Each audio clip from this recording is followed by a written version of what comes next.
America की राजधानी से लेकर बिहार की राजधानी तक चर्चा में होंगे तो सिर्फ प्रधानमंत्री नरेंद्र मोदी। वॉशिंगटन डीसी में दुनिया के सबसे पुराने लोकतंत्र की संसद में जहां ग्लोबल लीडर मोदी को स्टैंडिंग ओवेशन दिया जा रहा होगा, तो वहीं पटना के इस ज्ञान भवन में मोदी को हटाने के लिए विपक्षी नेताओं का जलसा चल रहा होगा। पीएम मोदी जहां एक और अमेरिकी संसद में इतिहास रचेंगे, तो वहीं विपक्ष मोदी के चुनावी इतिहास को बदलने की प्लानिंग में लगा होगा। 23 जून को विपक्षी अपनी ताकत दिखाएंगे। 23 जून को मोदी दुनिया को इंडिया की पावर दिखाएंगे।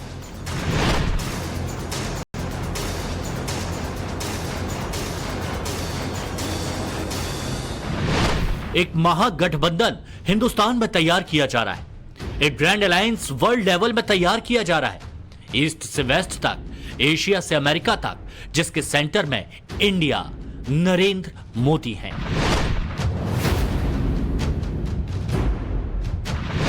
विपक्ष के महागठबंधन की बात होगी, नीतीश के 1-to-1 फॉर्मूले की बात होगी, भाईजान की मुस्लिम पॉलिसी की भी बात होगी, लेकिन बात उसकी जिसकी चर्चा पूरी दुनिया में है, जिसके इंतजार में अमेरिका बेकरार है।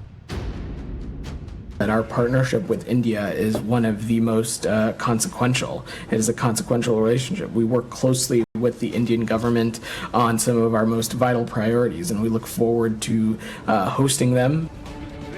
नरेंद्र मोदी पहले भारतीय प्रधानमंत्री हैं जिन्हें दूसरी बार अमेरिकी संसद की संयुक्त बैठक को संबोधित करने का मौका मिला। प्रधानमंत्री नरेंद्र मोदी ऐसा करके ब्रिटेन के पूर्व प्रधानमंत्री विंस्टन चर्चिल, दक्षिण अफ्रीका के पूर्व राष्ट्रपति नेल्सन मंडेला जैसे ग्लोबल लीडर्स की कतार में आ जाएंगे, जिन्हें भी 2 बार यूएस कांग्रेस को संबोधित करने का सम्मान मिल चुका है। जाहिर है ये सम्मान उस भारत का सम्मान है जो पीएम मोदी की लीडरशिप में अब विश्व गुरु बनने की राह पर तेजी से अग्रसर है। मॉर्निंग कंसल्ट के 8 जून के सर्वे में पीएम मोदी 77% अप्रूवल रेटिंग के साथ पूरी दुनिया में नंबर 1 पर है। पीएम मोदी का अमेरिका दौरा कांग्रेस के पूर्व अध्यक्ष राहुल गांधी के यूएस दौरे से वापसी के 10 दिनों के भीतर हो रहा है, और इसी महीने राहुल गांधी अमेरिका में घूम घूम कर यही बता रहे हैं कि भारत की सब संस्थाएं खत्म हो गईं, भारत में सिर्फ एक आदमी की चलती है, लोकतंत्र बचा ही नहीं है। Entire opposition is struggling in India. Huge financial dominance, institutional capture. We are struggling to fight the democratic fight in our country. And we decided none of the systems were working. Democracy isn't just about an opposition party. It's about a set of institutions that support the opposition party. And those institutions were either captured, certainly weren't playing the role that they're supposed to play. America में राहुल गांधी ये माहौल तब बना रहे हैं जब PM Modi 10 दिन बाद अमेरिका जाने वाले हैं, लेकिन राहुल गांधी को जवाब अमेरिका में रहने वालों से ही मिल गया, वो भी बाइडेन प्रशासन की ओर से। Is this administration at all concerned about the health of democracy in India? India is a vibrant democracy. Anybody that happens to go to New Delhi can see that for themselves, and certainly. I would expect that the strength and health of democratic institutions will be part of the discussion. And look, we never shy away, and you can do that with friends. You're supposed to do that with friends. You're never shy away from expressing concerns that we might have with anyone around the world. अब आपको America से सीधे लेकर चलते हैं UP के अमेठी रायबरेली इलाके में। अमेठी की जनता ने तो 2019 में ही राहुल गांधी से तौबा कर लिया था। गौर से देख लीजिए इस तस्वीर को। इस बुजुर्ग के एक ओर केंद्रीय मंत्री और अमेठी से बीजेपी सांसद स्मृति ईरानी है, वहीं दूसरी ओर इसकी टी शर्ट पर कांग्रेस नेता प्रियंका वाड्रा की तस्वीर छपी है। जैसे ये बुजुर्ग स्मृति के सामने आया, सब तरफ इसी की चर्चा होने लगी। आसपास खड़े लोगों से लेकर वहां मौजूद मीडिया भी इसकी बात करने लगे। लिहाजा इस कांग्रेसी कार्यकर्ता को देखकर स्मृति ईरानी भी अपनी हंसी रोक नहीं पाई।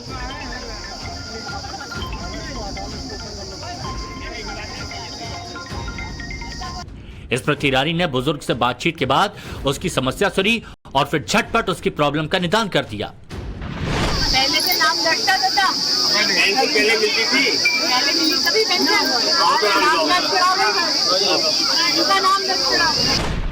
इस मदद के बाद स्मृति ईरानी ने 9 years ऑफ सेवा के हैशटैग के साथ ट्वीट कर एक बार फिर कांग्रेस पर जोरदार तंज कसा।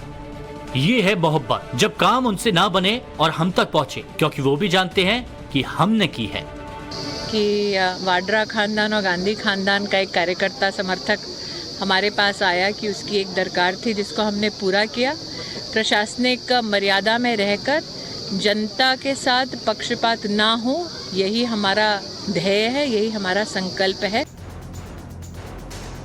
जो लोग अमेरिका में जाकर लोकतंत्र की दुहाई देकर पीएम मोदी पर अटैक करते हैं, उन्हें इन तस्वीरों को जरूर देखना चाहिए कि किस तरह ऐसे लोग जमीनी हकीकत से कट चुके हैं।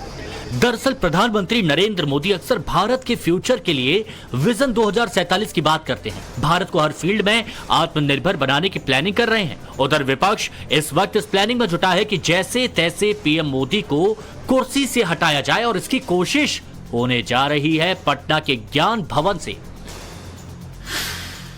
दावा है 23 जून को पटना में होने वाली इस महा मीटिंग में राहुल गांधी, मल्लिकार्जुन खड़गे, ममता बनर्जी, अखिलेश यादव, शरद पवार, अरविंद केजरीवाल, उद्धव ठाकरे, एमके स्टालिन, हेमंत सोरेन समेत लेफ्ट के टॉप लीडर्स का जमावड़ा लगेगा।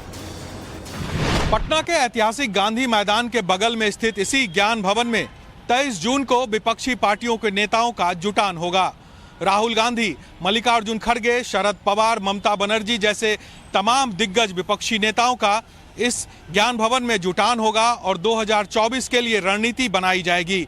जहां एक तरफ 23 जून को प्रधानमंत्री नरेंद्र मोदी अमेरिका से पूरे विश्व को विकास का मंत्र दे रहे होंगे, तो वहीं दूसरी तरफ पटना के इस ज्ञान भवन में विपक्षी पार्टियों के नेता एक साथ जुटेंगे और मोदी को 2024 में हराने की रणनीति पर चर्चा करेंगे। विपक्ष के प्लान 2024 में 450 सीट पर मोदी वर्सेस 1 की फाइट की संभावना टटोली जा रही है। पूरे विपक्ष का जोर उत्तर के राज्यों में बीजेपी को घेरने पर है। दक्षिण में बीजेपी को क्लीन बोल्ड करने की रणनीति है। पीएम के सामने विपक्ष का चेहरा कौन, इस पर सस्पेंस बनाकर रखना है।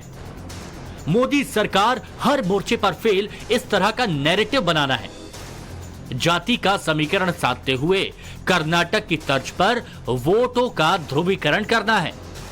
Nitish formula of opposition unity 2024 का मकसद यही है कि भारतीय जनता पार्टी के एक उम्मीदवार के मुकाबले में विपक्ष का एक उम्मीदवार हो।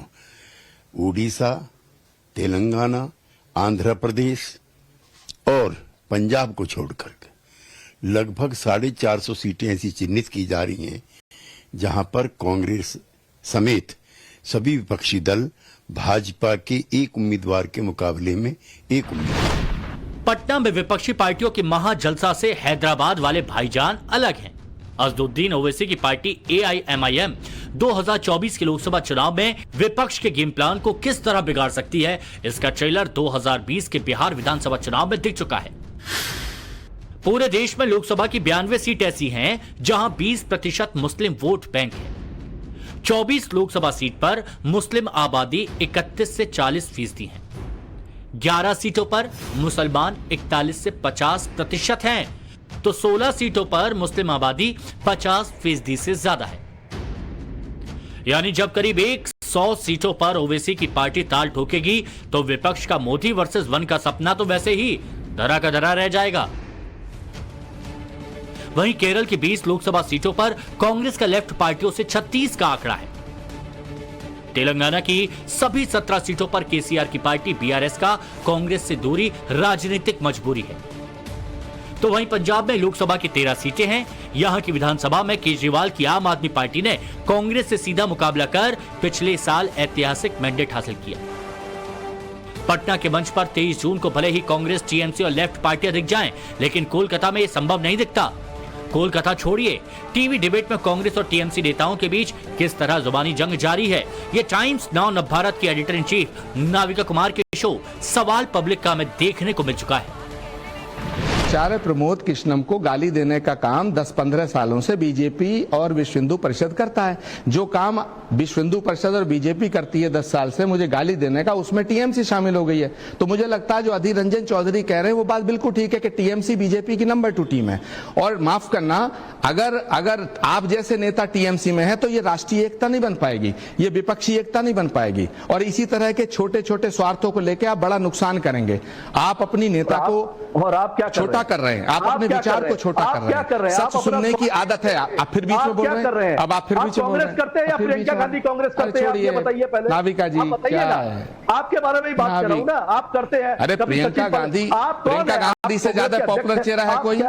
नहीं। प्रियंका गांधी से पॉपुलर चेहरा है कोई? आप प्रियंका गांधी के खिलाफ हैं, आप गांधी परिवार के खिलाफ हैं। हम किसी के खिलाफ नहीं आप गांधी परिवार को बेइज्जत करते हैं, आपको शर्म नहीं आती? और राष्ट्रीय एकता, विपक्षी एकता की बात करते हैं, आप प्रियंका गांधी का विरोध करेंगे। आपकी हैसियत क्या है, आपकी नेता की हैसियत क्या है? प्रियंका गांधी राष्ट्रीय नेता है। प्रियंका गांधी को, अगर प्रियंका गांधी राष्ट्रीय महासचिव के साथ साथ, सुनिए, राष्ट्रीय, अरे आप प्रियंका गांधी के दुश्मन है, प्रियंका गांधी के दुश्मन है आप विपक्षी एकता करेंगे, प्रियंका गांधी को बदनाम करेंगे, आप प्रियंका गांधी का विरोध करेंगे, गांधी फैमिली को बदनाम करेंगे, गांधी परिवार को आप बेइज्जत करना चाहते हैं, गांधी परिवार को बेइज्जत करना चाहते हैं, आप गांधी परिवार को बेइज्जत करना चाहते हैं, आपको शर्म नहीं आती? आप विपक्षी एकता की बात करते हैं, आपकी हैसियत है इतनी? मोदी को हटाने की हैसियत है? बंगाल से बाहर आप हैं, बंगाल से बाहर हैं आप, बने प्रधानमंत्री पद के कैंडिडेट, आपको शर्म आनी चाहिए। कांग्रेस और टीएमसी नेताओं के बीच तल्खी की वजह समझी जा सकती है। पश्चिम बंगाल में पंचायत चुनाव का ऐलान क्या हुआ? चुनाव में ममता सरकार की मशीनरी के बेजा इस्तेमाल और गड़बड़ी की आशंका को लोकसभा में कांग्रेस के नेता अधीर रंजन चौधरी कलकत्ता हाईकोर्ट पहुंच गए। तो वहीं कर्नाटक चुनाव के नतीजे के बाद जब कांग्रेस की प्रचंड जीत पर ममता बनर्जी से रिएक्शन लिया गया तो उनके बयान में यही संकेत था कि रीजनल पार्टियों की मजबूती के आधार पर कांग्रेस सीट का त्याग करे। So the strong party must be given priority, and wherever is the Congress strong, in their respective 200 seat or something, what we have already calculated, let them fight. We will give support. No, nothing is wrong, but they have to see that they have to support the other political party also. विपक्ष एकता में इतने छेद हैं, बावजूद इसके पटना में होने वाली महाबैठक से पहले बिहार के डिप्टी सीएम तेजस्वी यादव का जोश हाई है। तेजस्वी यादव ने कहा कि जैसे बिहार में लालू यादव ने 1990 के दौर में लाल कृष्ण आडवाणी का रथ रोका था, वैसे ही नीतीश के नेतृत्व में महागठबंधन की सरकार नरेंद्र मोदी का रथ रोकेगी। लालू जी ने आडवाणी जी का रथ रोका, इस बार महागठबंधन की सरकार नीतीश जी के नेतृत्व में हम लोग यहाँ से मोदी जी का रथ रोकेंगे। तो इसलिए सारे विपक्षी दलों को जो है, इंक्लूडिंग कांग्रेस, रीजनल पार्टी, हम लोगों का प्रयास है कि एकजुट होइए। अगर ये लोग आ गए तो देश बचेगा नहीं। लेकिन तेजस्वी यादव जिस रथ यात्रा की बात कर रहे हैं उसका इतिहास शायद वो भूल गए। बीजेपी की रथ यात्रा 25 सितंबर 1990 को शुरू हुई थी। गुजरात के सोमनाथ से इसकी शुरुआत हुई थी और अयोध्या में रथ यात्रा खत्म होनी थी। गुजरात में रथ यात्रा के संचालन की पूरी जिम्मेदारी नरेंद्र मोदी के पास थी। नरेंद्र मोदी उस समय संघ से जुड़े हुए थे। रथ यात्रा 3 दिन तक गुजरात से गुजरी और इस दौरान 2500 से ज्यादा गांवों को कवर किया, जिसकी पूरी प्लानिंग उस वक्त नरेंद्र मोदी ने की थी। 1990 में हुई इस रथ यात्रा के बाद ही बीजेपी तेजी से उभरी थी और बाद के लोकसभा चुनावों में बीजेपी की सीटें बहुत बढ़ गई थी।